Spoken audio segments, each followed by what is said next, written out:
Assalamualaikum para penonton ya, The Hafiz Climate Interview. Hari ini kita bertuah, kita dapat tangkap ya Datin Seri Puan Sri Rina Rahman. Banyak rahsia yang akan kita gali.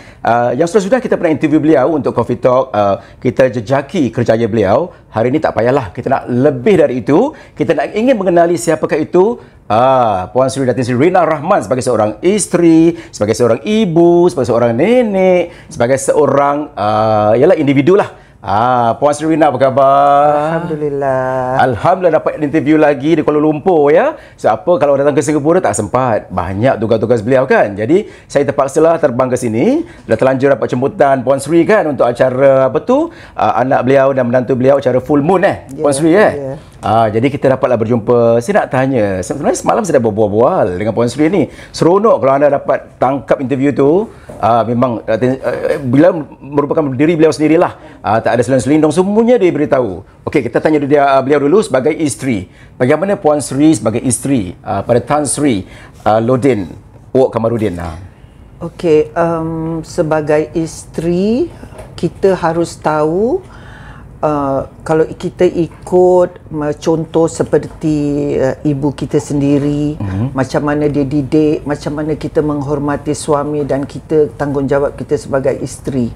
Kita tidak boleh mengharapkan, maksudnya dia pergi kerja cari rezeki untuk kita.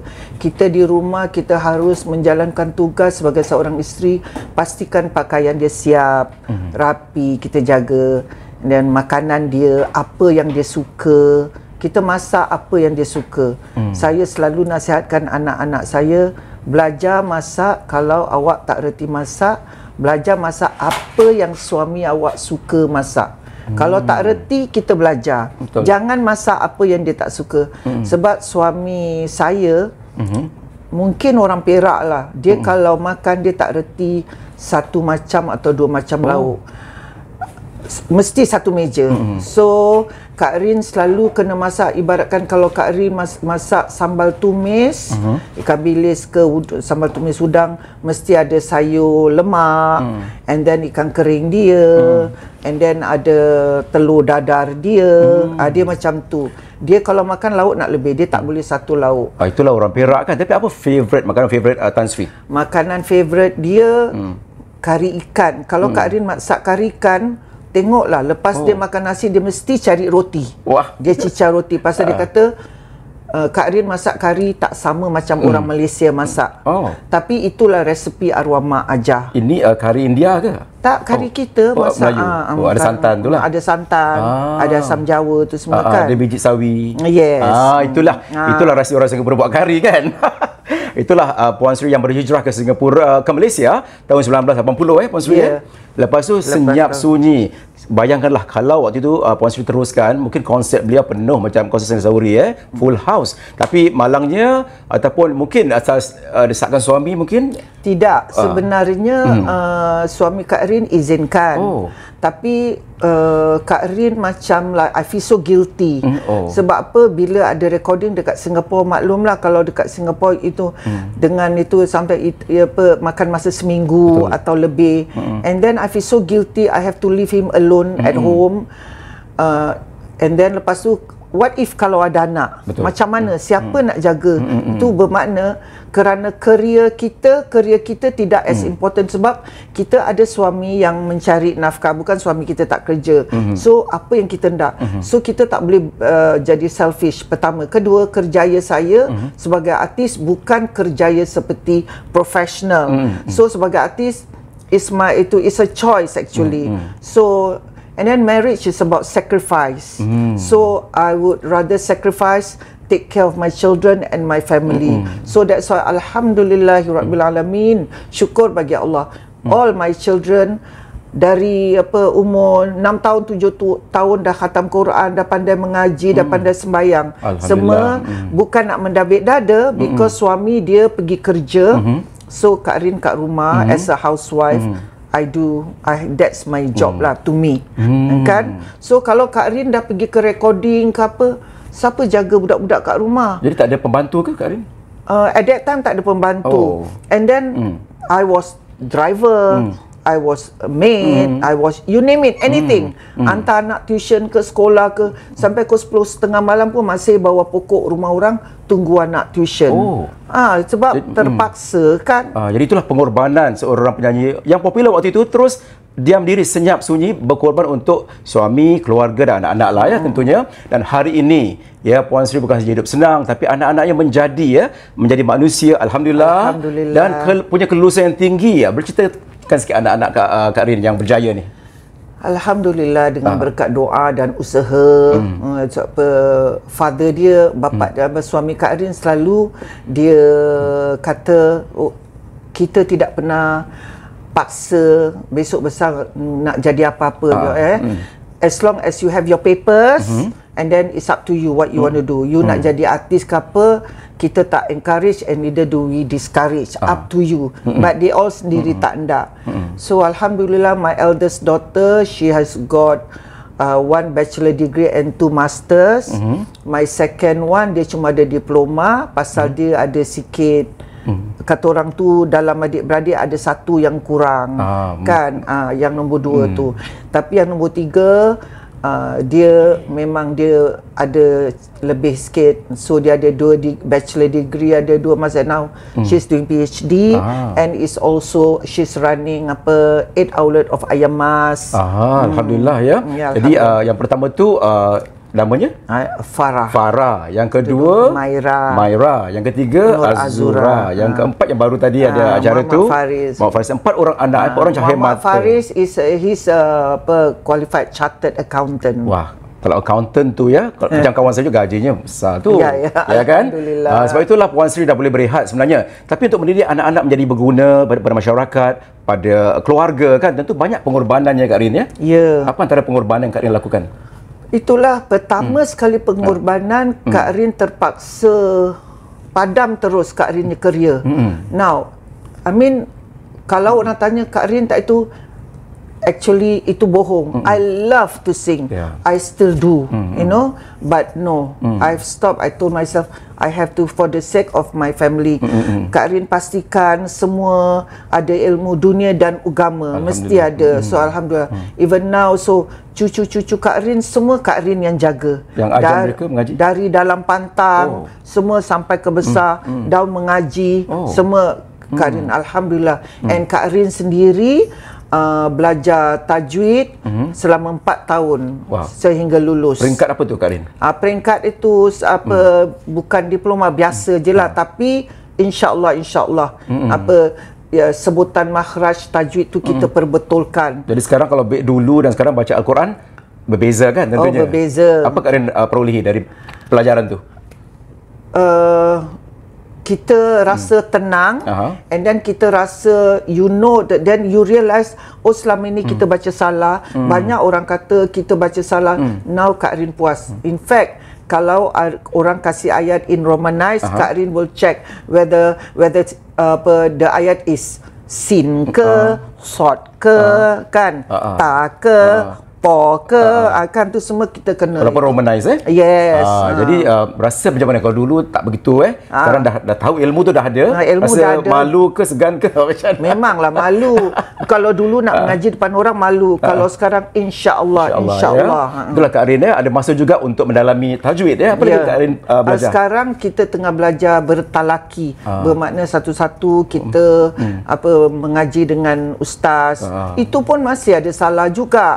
Kita, but as long as you just keep on learning. Kak Rin maksudnya mendalami ilmu ukhrawi lah ya. InsyaAllah. Kalau duniawi tu dah mungkin anak-anak lah ya. Tapi anak-anak anda pun dah khatam Al-Quran pada umur 7 tahun 6 tahun dah khatam. Tapi sekarang pun semua dah lulus diorang punya tajwid juga.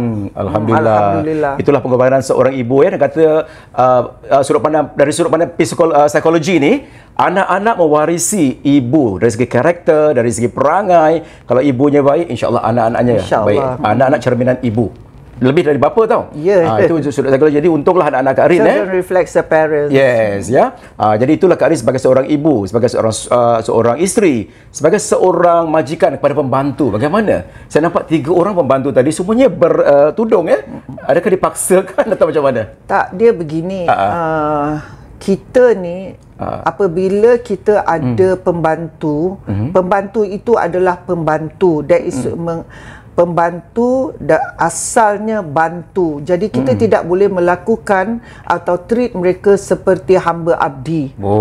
Kalau dia kenapa diorang datang kerja dengan kita? Sebab kalau diorang orang senang, dia takkan datang nak bantu kita. So janganlah beza-bezakan. Yang penting kita kena hormat antara satu sama lain, kerana walaupun mereka bukan Islam, tapi mereka tetap hamba Allah. Cuma mereka tidak menyembah Allah. Itu sahaja. Untuk pengetahuan penonton hari ada 2 pembantu dari Indonesia, seorang dari Filipina. Jadi kenapa Kak Rin ambil dari Filipin? Pada Kak Rin biarlah kita campur kan. Kalau semua Indonesia apa salah? Banyak orang kata orang Filipin bukan Islam. It doesn't matter. As long as dia di rumah, dia hormat kita, dia kita didik dia macam mana kita Kak Rin tak pernah suruh dia masuk Islam ke, sembahyang ke, apa ke. Yang penting kita tunjuk akhlak. Islam is about akhlak. Kalau dia jatuh cinta dengan akhlak kita, insya-Allah satu hari nanti, sebab taufik hidayah hak Allah, bukan hak kita. So kalau kita hanya perlu berdoa dengan Allah supaya Allah bukakan hati dia, dia dapat taufik hidayah. Di mana tahu satu hari dengan asbab itu dia jadi orang Islam, kita tak tahu. Itulah Kak Rin kata akhlak kita memberi contoh. Memberi contoh. Kebaikan kita tu buat orang segan pada kita kan. Jadi itulah Kak Rin. InsyaAllah. Saya dapat tahu juga Kak Rin dapatkan uniform untuk mereka. Perlukah ada uniform tu? Now, Kak Rin gini, tiap kali mereka kalau datang mesti rambut dia orang pendek kerana dipotong. And then dia orang kalau ada telekuk apa been taken. So kalau yang Islam, first kali Kak Rin akan tanya, ada sejadah tak, ada tu apa telekung tak. Malah pernah ada tiap kali Kak Rin mengaji, dia duduk sebelah. So lillahi ta'ala. So Kak Rin tanya, kamu tahu mengaji? Enggak tahu, Bu. Kak Rin hantar dia pergi mengaji.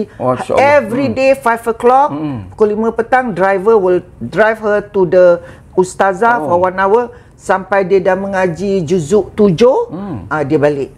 Balik kampung. Bermakna dia balik kampung, dia kerja dengan Kak Rin berapa tahun, InsyaAllah dia dah tahu mengaji. Dah kenal huruf ya? Dah kenal huruf, tahu mengaji. Malah Quran juzuk ke-7. Kita dah boleh teruskan sendirilah. Dan jadi tentang pakaian, straight away Kak Rin kata, I don't want to.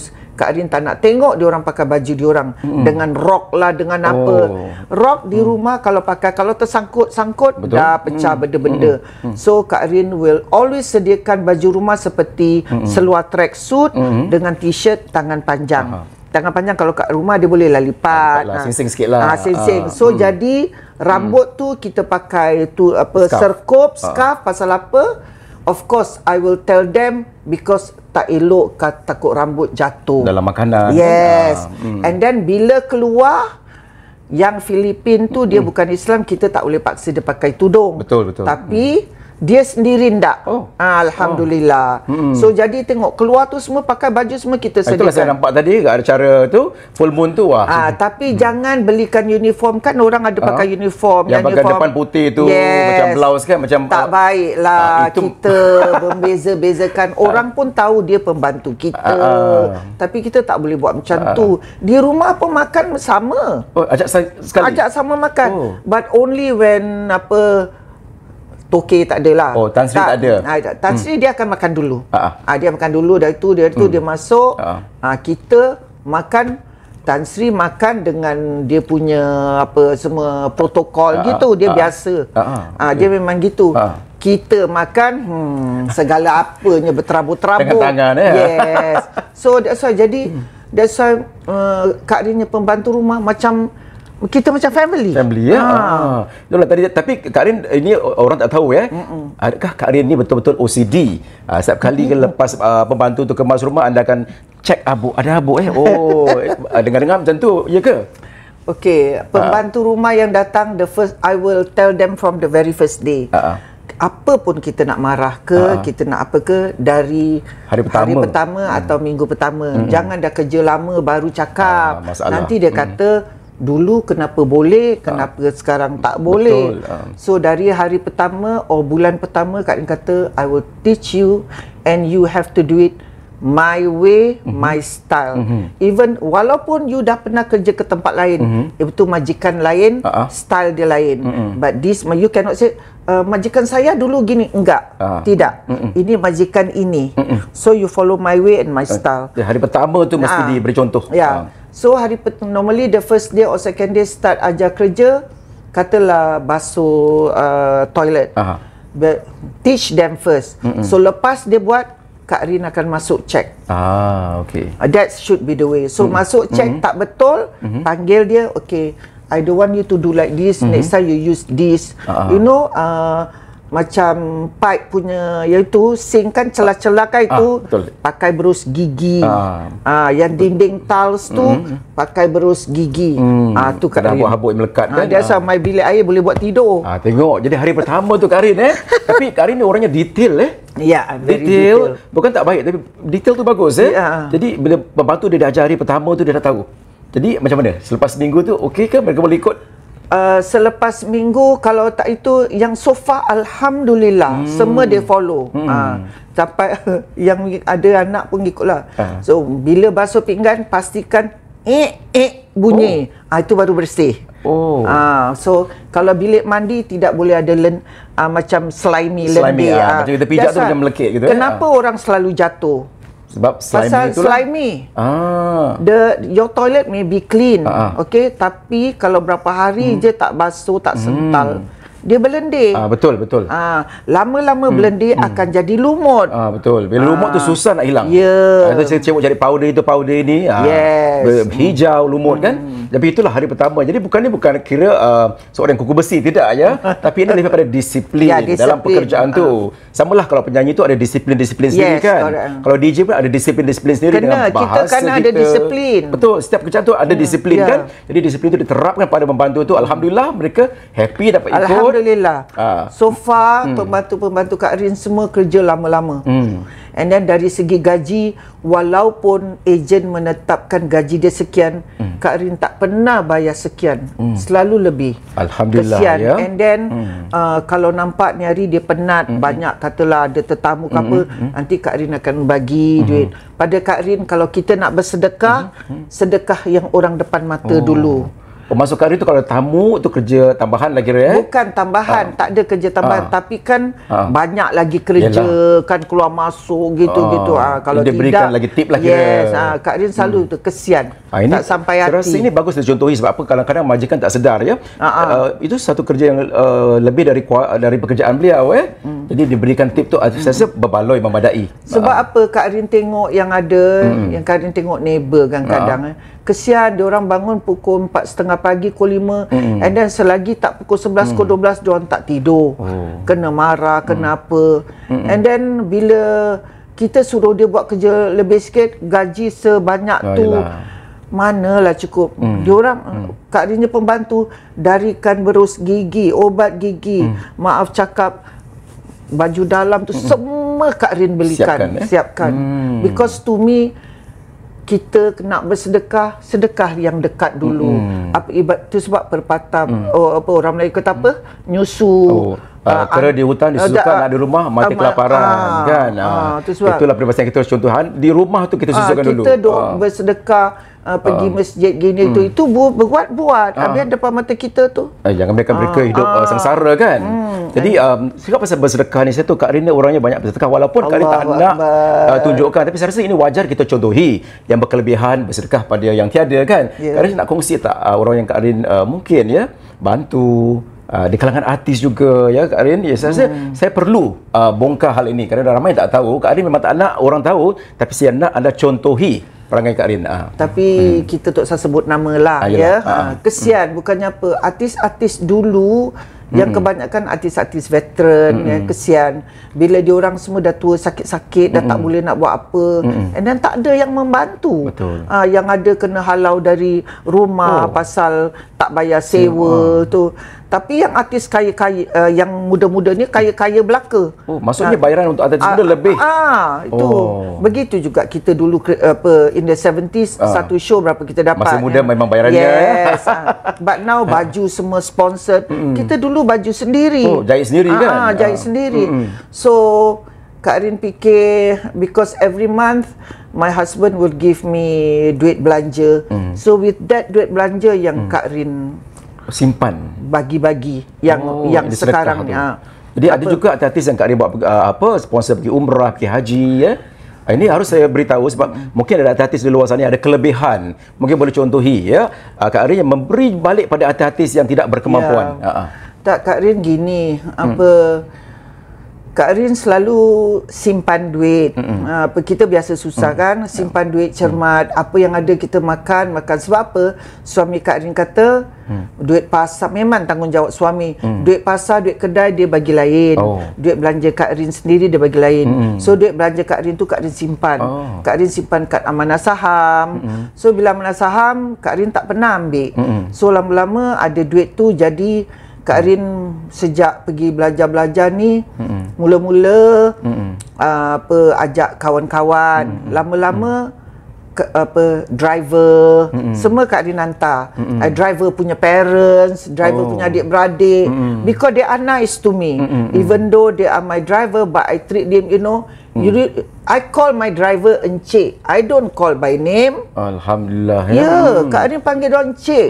Encik something, Encik something. And then yang baru-baru ni ada satu driver alih-alih dia dapat kanser usus, maka dia ada pinjam loan dengan office.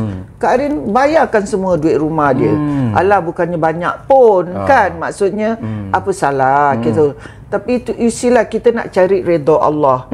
Kita jangan mendewa-dewakan orang yang ada nama, orang yang kaya atau bukan. Malah besok kalau kita mati, yang doakan kita bukan orang-orang kaya, bukan orang-orang yang ternama. Orang-orang yang seperti itu yang akan usung jenazah kita, bukan tak?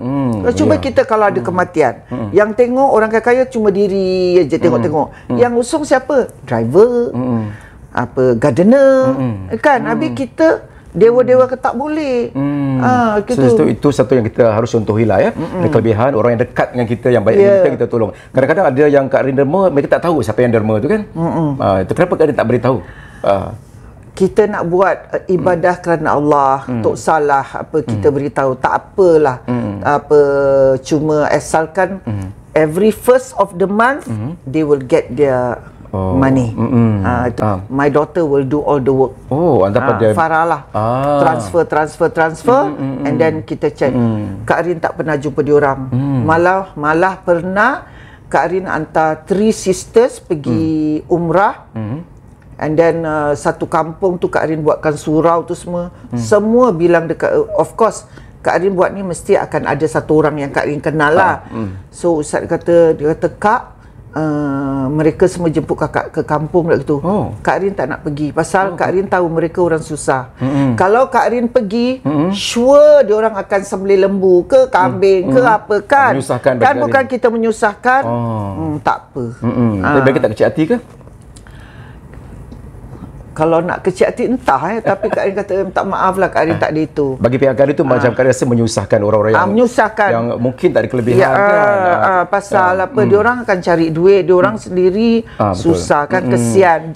Kesian. Tak apalah, pada Kak Rin kata tak jumpa di dunia, kita jumpa di akhirat depan Allah nanti. Di Kak Rin orangnya selfless lah ya. Fikirkan orang lain dari diri sendiri. Itu penting dalam hidup kita lah, ya. Tak sama kesian. Mungkin Kak Rin pernah hidup susah. Tak susah macam mana Kak Rin waktu kecil, waktu zaman penyanyi dulu? Pernah susah macam mana? Orang dulu kan banyak orang susah. Masa arwah bapa dulu kerja dia dekat Alexandra sebagai clerk dekat Fire Brigade. So lepas tu orang dulu lah susah. Kita adik-beradik 8 orang. Habis arwah mak meniaga. Kita meniaga tahu makanan ke? Dia ada lontong, nasi lemak tu semua. Di mana tu Kak Rin? Dekat McPherson lah. Okey. So lepas tu bila dah habis sekolah teruskan Kak Rin kata kerja. Kerja bila walaupun kena marah kenapa, in fact lepas sekolah Kak Rin ambil stenografi punya course. Juru teringkas dia panggil. So after 3 months I got a job. After 2 days I quit. Apa lagi arwah mak punya kata, aku kerja apa jual setengah mati. Tak setuju dengan jiwa Cannot, because I don't like to be locked out in the room with just a window and a door. You know, no way, because my life is like this. I like suka jumpa orang. Yeah, suka jumpa orang tu. So that's how it goes lah. Jadi lepas tu lari pergi kerja mana pula? Tu yang kerja dekat Lady Hill Hotel tu. Oh, Kak Rin kerja Lady Hill Hotel sebagai penyambut tamu ke? Tak apa. Reservation? Waitress. Oh, jadi dari situlah. Dari situ. Dia kesan bakatnya. Yes. Jadi penyanyi sebuah band Jadi penyanyi wanita yang saya dengar lah Dia penyanyi wanita Kak Rin lah. Walaupun tak pernah menyanyi. Tak pernah. Tak ada pengalaman menyanyi. Tak ada. Macam mana mereka ajar Kak Rin? They said don't worry, we will teach you. So memanglah kita ni semua boleh menyanyi. But the right way of singing tentu tak betul. Harus diajar, dibimbing So alhamdulillah jadi tak sengaja lah. Tak sengaja. Akhirnya jadilah Karen Carpenter of Singapore. Jadilah recording artis sampai lagu-lagu Kak Rin, lagu Sia Sekata, lagu Ku Ingin Bahagia popular betul-betul sampai sekarang disiarkan orang minta lagi itulah sejarah Nirina Rahman atau Datin Sri Puan Sri Rina Rahman yang kita dah bongkar hari ini. Beliau sebagai seorang isteri, seorang ibu, seorang nenek. Macam mana pula belum menjelaskan tu? Nenek seorang negarang ke? Nenek yang manjakan cucu ke? Itulah sebagai seorang ibu, Kak Rin memang garang and tegas. Okey. Dengan cucu tak lain. Manjalah cucu. Manjalah, tapi tegas juga. Tapi taklah macam dengan anak-anak. Kan anak-anak cucu mana boleh pukul sebab cucu tak boleh dipukul, tak boleh dimarah sebab jangan lupa dia cucu, ibu dia mungkin anak kita, tapi ayah dia orang lain, menantu kita. Kalau dia kecil hati, kita kena jaga juga. Jaga hati bapaknya juga kan. Tapi apa pun kita tak boleh cucu lain. Lain. Tak garang tapi tegas. Tegas. Itu sebab rumah Kak Rin sekarang dah jadi macam playground. Macam kelas apa tadika itulah Puan Sri Rina Rahman yang kita bongkar ceritanya. Selain dari kerjaya beliau yang saya pernah interview yang sudah-sudah tu kan. Tapi hari ini berbeza, dan hari ini dalam majlis yang baru berlalu tadi saya suruh Kak Rin menyanyi. Setelah 40 tahun tak menyanyi, dia menyanyi kerana demi anak Kak Rin Tak. Faris. Tak. Hafiz Harun, demi awak saya nyanyi. Terima kasih. Jadi boleh tak kita siarkan nyanyian tu, bahagian chorus saja. Walaupun Kak Rin tak nak disiarkan, saya mohonlah minta sedikit untuk peminat-peminat dan rindu Tapi masih ada groove masih boleh menyanyi. Saja tak nak nyanyi Kalau dikatakan tak perlu pun tak apa. Kak Rin dah hidup senang sekarang ini. Tapi masa Kak Rin kerap juga menyanyi function seperti di istana dengan VVIP. Itu sebelum berumah tangga? Dah berumah tangga. Pasal apa? Orang dapat hidu lah. Konon my husband punya wife ni singer from Singapore. Dia buat tahu. So they will call.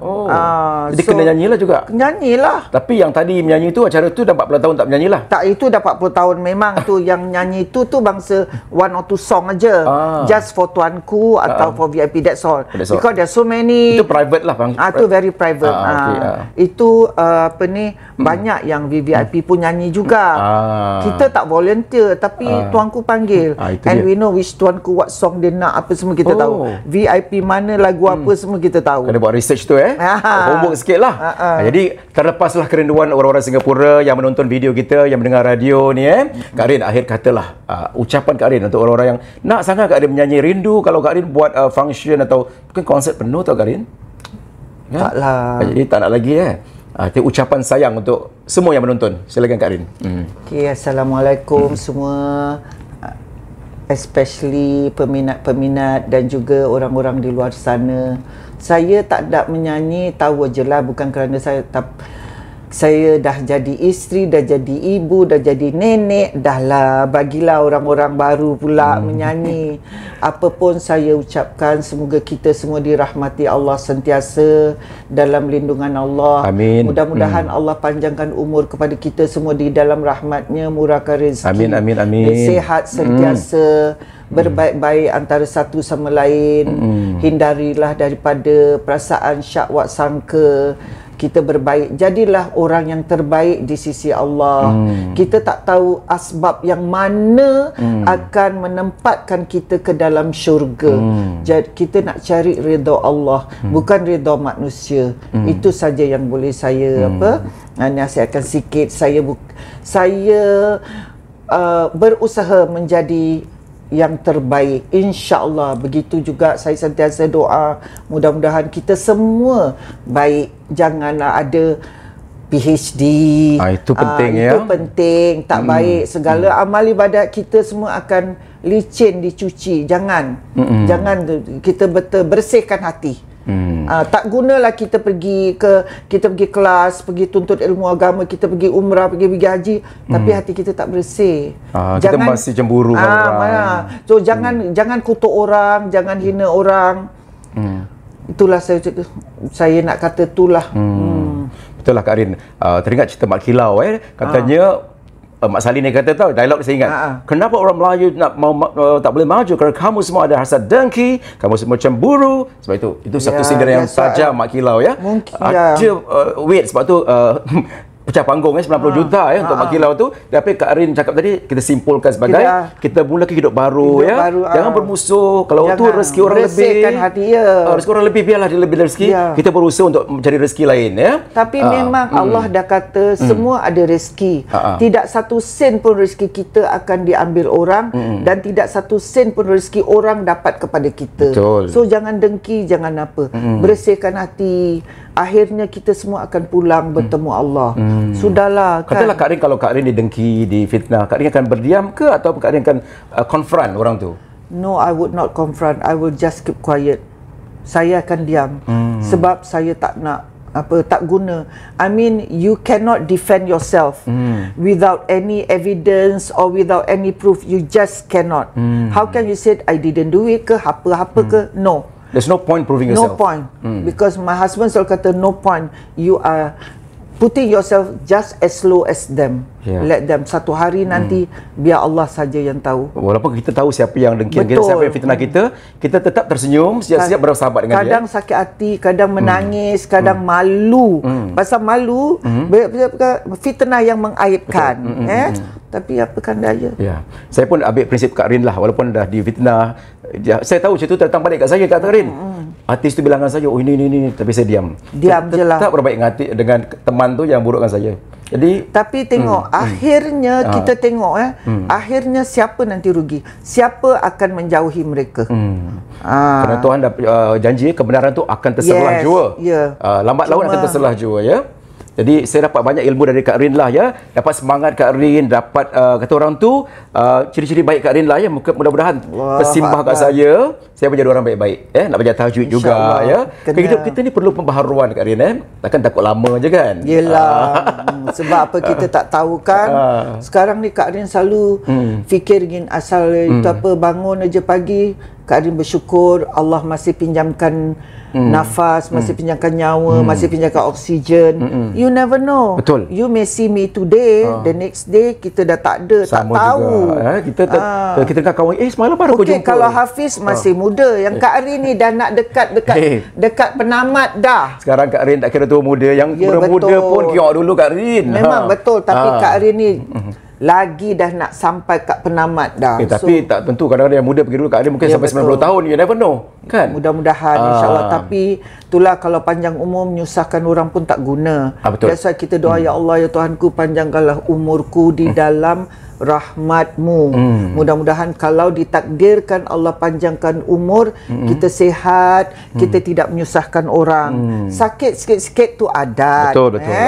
Jangan sampai kita menyusahkan orang. Jadi maknanya tu Kak Rin, kita simpulkan kita mesti ada saving, mesti simpan duit untuk rainy days lah, kita putih kan. Jadi dengan itu kita ada pembantu yang boleh bantu kita kalau kita sakit kan. InsyaAllah. Itulah Kak Rin masukkan tu, jangan menyusahkan orang Baiklah, terima kasih banyak Kak Rin. Saya rasa terhutang budi dengan interview ni. Saya rasa macam happy.